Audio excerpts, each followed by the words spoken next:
Good morning, students. Myself Yashika, your political science teacher.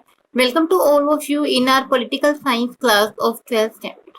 As you know, we are continuing our first chapter of world politics topic Cold War era and NAM. And today we are going to discuss the major topic of this chapter, NEO. तो neo की full form क्या है बेटा? New international economic order. तो ये policy थी जो अभी एलडीसी कंट्री मीन्स जो लीस्ट डेवलप्ड कंट्री थी उनके लिए जो बनाई गई थी, ये उनके रिगार्डिंग था। तो आज हम इसे डिटेल में करेंगे। Neo the new international economic order, the challenge of most of the non aligned countries, a majority of them were categorized as the least developed country, was to be more developed economically and to lift their people out of poverty. तो इसका meaning क्या है कि उस time पे जो NAM countries थी उनके सामने मेजर चैलेंज क्या था कि जो एलडीसी है, लीस्ट डेवलप्ड कंट्रीज हैं, उनको और भी डेवलप बनाना इकोनॉमिक लेवल पे और उनको पार्टी से मतलब गरीबी से थोड़ा ऊपर उठाना, गरीबी से बाहर निकालना। Meaning economic development was also vital for the independence of the new countries. जो अभी अभी इंडिपेंडेंट कंट्रीज हुई थी उनके लिए इकोनॉमिक डेवलपमेंट होना बहुत ज्यादा जरूरी है, क्योंकि इंडिपेंडेंस के लिए हमें इकोनॉमिक लेवल पे सेल्फ इंडिपेंडेंट होना जरूरी है। Without sustain development a country could not be truly free। अगर हम इकोनॉमिक लेवल पे डेवलप नहीं है, हमारे पास सस्टेन डेवलपमेंट नहीं है, मतलब जो फ्यूचर जनरेशन के लिए होनी चाहिए, अगर वो नहीं है तो उन कंट्री को हम ट्रूली या इंडिपेंडेंट नहीं कह सकते, फ्री कंट्रीज नहीं कह सकते, क्योंकि अगर वो इकोनॉमिक लेवल पे ही इंडिपेंडेंट नहीं है तो वो किसी ना किसी वे पे दूसरी कंट्री के ऊपर डिपेंड रहेंगी, किसी ना किसी रिसोर्स के लिए उनके ऊपर डिपेंड रहेंगी, तो उनको हम ट्रूली रूप में फ्री नहीं कह सकते।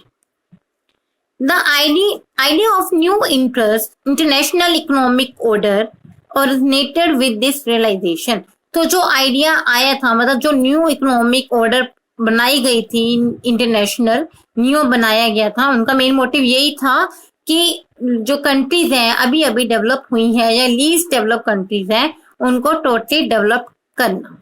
तो इसके लिए क्या काम किए गए? सबसे पहले तो जो यूनाइटेड नेशन है, यूएन है, वहां पे कॉन्फ्रेंस की गई ट्रेड और डेवलपमेंट को लेके। 1972 में उसके लिए रिगार्डिंग रिपोर्ट तैयार हुई। तो उनको मेन टाइटल क्या दिया गया? ट्रेड पॉलिसी फॉर डेवलपमेंट करने के लिए जो पॉलिसी बनाई गई थी। Next, give the LDC control over there natural resources. तो जो एलडीसी है उनके जो खुद के उनकी कंट्री के जो नेचुरल रिसोर्सेज है उनका एक्सप्लॉयटेशन वेस्टर्न कंट्रीज के द्वारा नहीं होना चाहिए, मतलब जो उनके नेचुरल रिसोर्सेज है उनको वो खुद यूज करें, जो एलडीसी कंट्रीज हैं। obtain access to western market so that the LDC could sell their product and therefore make trade for beneficial for the poorer countries। तो जो वेस्टर्न मार्केट है उनके लिए क्या जरूरी किया गया कि जो वेस्टर्न मार्केट में जो एलडीसी कंट्रीज है, मतलब लीस्ट डेवलप कंट्रीज है, वहां पे जाके अपने प्रोडक्ट को सेल कर सके और उनको वहां की जो ट्रेड है उनको बेनिफिट हो, और जो पुअरर कंट्रीज है उनको पूरा मौका देना चाहिए कि वो वेस्टर्न कंट्री में आके अपने प्रोडक्ट को बेच सके, उन्हें सोल्ड कर सके। Reduce the cost of technology from the western countries. तो अगर हम बाहर जाके अपने प्रोडक्ट को सेल करते हैं या बनाते हैं, कोई भी ऐसा आता है सिचुएशन, तो वहां की जो टेक्नोलॉजी की कॉस्ट है उनको रिड्यूस करना चाहिए। तो ये उनका मेन मोटिव था। Provide the LDC with a greater role in international economic institutions.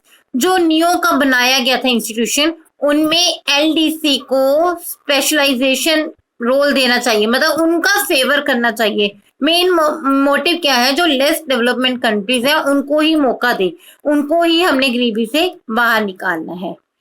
तो I hope students you understand the concept of this topic neo.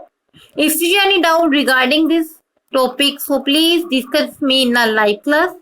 Thank you and have a nice day.